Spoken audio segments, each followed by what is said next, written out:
Star Wars Episode 9 The Rise of Skywalker is the most recent installment in the Star Wars franchise. It was released last year, directed by J.J. Abrams, and stars the usual cast of characters for the new Disney sequel trilogy.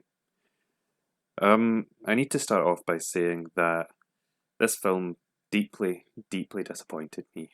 I really didn't care much for it. It's the first Star Wars film, I think, out of the 9 episodic films that have been released, that does not feel like a finished product. It didn't feel like a film going experience when I saw it at the cinema. It didn't feel cinematic. It just didn't feel. It didn't feel like a whole film, if you know what I mean. And even the prequel films in the Star Wars trilogy, even episodes episodes 7 and 8 from the sequel trilogy, I saw all of those films, and felt like I had seen a full movie. There was things that I liked in them, things I disliked in them, but it felt like a full experience. This, however, does not. This does not feel finished. It just doesn't feel whole.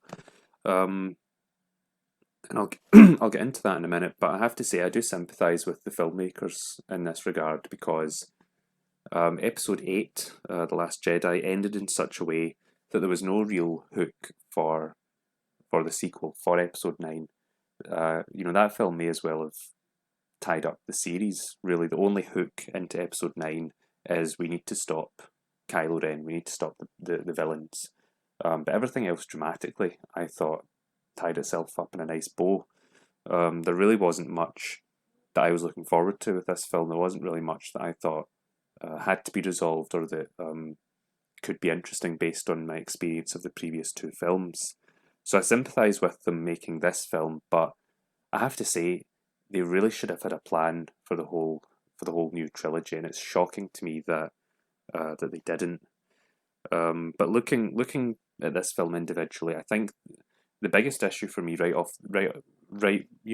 off of my viewing of the film for a second time, is the pacing.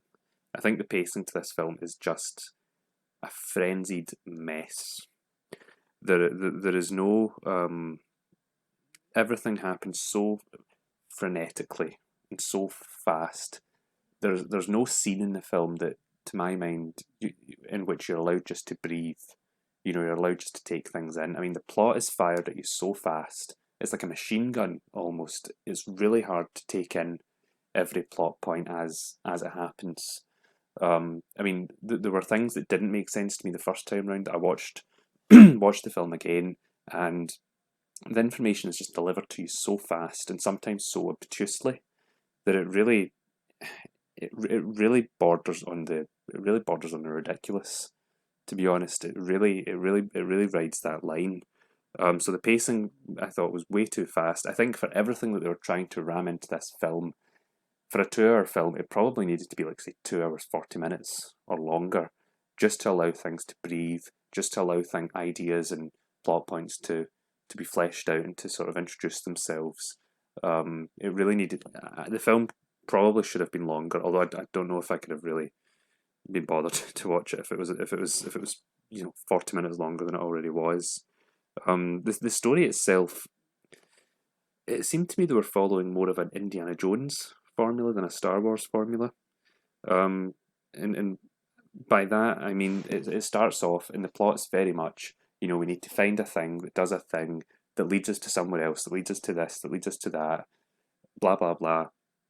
Which works fine if you're watching an Indiana Jones film. I think those films are great, but Star Wars doesn't really follow that formula. Yes, you've got the action adventure parts of it, but it's supported by a lot of drama, a lot of emotion, a lot of wit, a lot of personality and character. I think that's really what carries the original Star Wars trilogy, is that combination of things.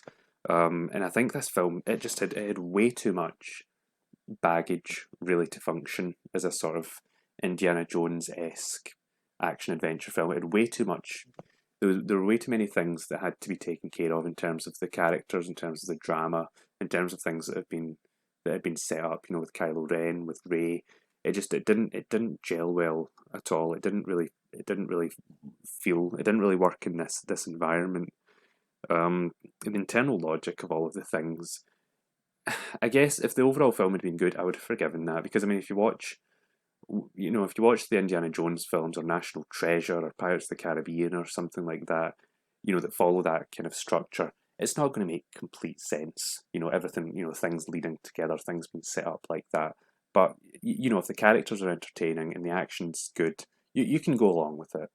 But with this film, I feel obliged to point out. I mean, the internal logic is just bonkers. I mean, I don't think this would stand up to any. I mean, it wouldn't stand up to any kind of scrutiny at all. Which again, the film was good overall. I would give it a pass, but I feel that I have to mention it. Just the internal logic just does not work at all. Um, there's no. The characters are likable. They have good chemistry with each other, but there's just no. For me anyway, there was no charm really in the film to carry it. The original trilogy, even the prequels, the original trilogy, you get your Han Solo, your Luke Skywalker, they have sort of entertaining back and forth, so they're the main characters. Even the prequels, Ewan McGregor has his little one-liners, that are kind of entertaining. But with this film, your main characters are essentially, Adam Driver as Kylo Ren and Daisy Ridley as Rey. They're the focus of the film. They're the dramatic heart of everything, and they're good performances, certainly, but they're not, to my mind, in this film, they're not good characters. And I don't think that's a contradiction, because everyone's fine in the film. People are acting fine, but the characters just have so little going on. They're not really fun to watch. They don't have that much in the way of personality or charm. Um, we've seen the confrontation between Rey and Kylo Ren twice before, and in both instances, Kylo Ren was defeated. So to my mind, I didn't really feel there was any stakes that way. It's, I guess, the third time's the charm, but to my mind, his redemption, which was very obvious going into the film, didn't feel earned. It didn't feel built up to. For me, on a sort of emotional level, watching the film, it was completely flat, completely flat. Um, which was sad, really. I mean, the plot, the way that the characters grow throughout the film, just felt really obvious to me. Nothing surprised me. Nothing engaged me. It really takes. I guess it's a theme with the sequel trilogy. Really, is that they don't really take any chances with the characters or with the plot. Really, I think that at the end of episode 8, Rey should have gone to the dark side, and 9 should have been about her redemption, possibly even by Kylo Ren or by Luke. That would have been a real chance to take, but I think it would have been really rewarding. I think even if the writing wasn't anything special, at least it would have been something, as opposed to nothing. But again, I bet you that was something they considered, but there was Disney voices in the background that said, actually, no, you can't. Rey is a Disney princess or whatever. We can't. It's not going to fly if we make her go bad. So again, characters. I mean, the characters in the plot it frustrated me that it was just so flat and so basic. I didn't care for it. And then you've got like Finn and Poe in the background, Chewbacca, I guess, as well. Why are they even in the film? They don't give them anything to do. Their character development ended really with the Force Awakens. It ended really there. Last Jedi, they kind of stretched it a bit, but here, I guess you've got Poe Dameron he like knows people, and that kind of gets the plot going in some parts of the film. But it's just there's no need for them to be in the film, or at least give them something more important to do. And unbelievably, yeah, they introduce new characters in this film. And it's like, really, with everything that's stuffed into this film already, they're going to add new characters. I don't even know what they were thinking with this. The dialogue between characters, as I said, the chemistry between characters isn't an issue, and the performances aren't an issue. The dialogue was hit and miss for me. Some of it some of the dialogue, particularly early on between the main characters, felt kind of improvisational, which I thought was a strange choice because obviously past Star Wars films have had scenes of improvisation. You know, Harrison Ford famously improvised a couple of lines in the original Star Wars films, which are now famous and really well known. Um, but the improvisational dialogue in this film, I don't think it really worked. I mean, I couldn't. I mean, I'm sure it was improvisational because I can't imagine J.J. Abrams writing some of this stuff. But it didn't really suit the tone of the film, and it kind of reminded me of the like the awkward comedy misfiring in The Last Jedi, where it's like, yeah, we'll try this sort of new modern thing to try and be funny, and it's just bad. You know, it's just kind of embarrassing. Not as bad as The Last Jedi. It was something I picked up on. I didn't think the dialogue kind of made me cringe in quite a lot of scenes, which took me out of the film a little bit. Um, really, something I noticed actually second watching of the film was that the editing seemed quite lazy. Now I know that there were rumors that they were still editing the film, they were still tinkering with it a week before it was due to be released in December, and I would believe that because there were a couple of scenes in this film that really felt out of place, that really didn't feel like they should have been in the finished product. The first one that really stood out to me was the scene where they're in this sinking sand. You know, they go to this planet where there's like I don't even know what, like a pride march or something that's going on, and then end up like in quicksand. And Finn shouts out to Ray, he's like, "Oh, there's something I've always wanted to tell you," and you kind of think, "Oh, he's going to say that he loves her," but he doesn't. And then it doesn't come back at any point during the film, which is odd to me because that's something that they'd set up in the previous two films. But then, if you're not going to address it at all in the film, why even bring it up? And it seems to me that that sounds like something that they were scrambling to get a finished edit of the film, and they thought, you know what, just leave it in, even though it doesn't have any payoff, and it just comes across really sort of sloppy and lazy to me. You know, that they would leave little things like that and it just have no payoff. It's like the story branches out, but then nothing happens. And then similarly at the end, there's a few scenes like this in the film, but there's one at the end as well where the new character, the sort of former stormtrooper, the woman that's riding on a horse, a space horse or whatever, sits down with Lando, and they have a bit of back and forth where she's like, "I don't know who my family are," and he's like, "I'll help you find them." But why is that scene in there? You know, that in terms of plot, in terms of character, it means nothing. I mean, it's at the end of the film, so to introduce this new sort of plot strand, I thought felt strange. And I think what has happened is they've been scrambling to get a finished edit of the film, and they've thought, oh no, we need a final scene with Lando, because he's like the only returning cast member. So they thought, we've got this nonsense, it doesn't make any sense, it's completely pointless, but we'll fire it in because it's like a last scene with Lando. And again, it just comes across as really sad that they've obviously been working to this like, extremely tight time scale, and they were just like, get this film out into the cinema. Doesn't matter that all this, this is jumbled up, it's fast paced, it doesn't make sense, and they just rushed it out there. And I thought this was quite sad, to be honest. The editing really in this film I thought was really sloppy. Um, yeah, overall, I'm not going to say that the film was terrible. I mean, I liked some of the visuals. I liked the Emperor's planet, like the Sith planet. I thought the design of that was quite cool, quite intriguing. Um, I liked some of this back and forth between Rey and Kylo Ren. I thought that was an interesting concept, sort of developed from the last movie. Um, Adam Driver's a great actor. Again, all the performances are fine. It's just the characters themselves that, to my mind, needed some work. I liked all the use of practical sets. The stuff they had that in the previous films. The shooting on actual film. That's all praiseworthy. Um, yeah, but and then the callbacks to previous films. I have to praise them for exercising some restraint because obviously, Carrie Fisher died between films. Very tragic, very sad. And apparently, what they were going to do, I read this in an article. They did shoot some scenes where they were going to like digitally recreate Carrie Fisher using some scenes that had maybe been shot using digital composites. And apparently, they were all going to involve. It was going to be back and forths between her and Rose, who was in the previous film. She's only in this for like 30 seconds.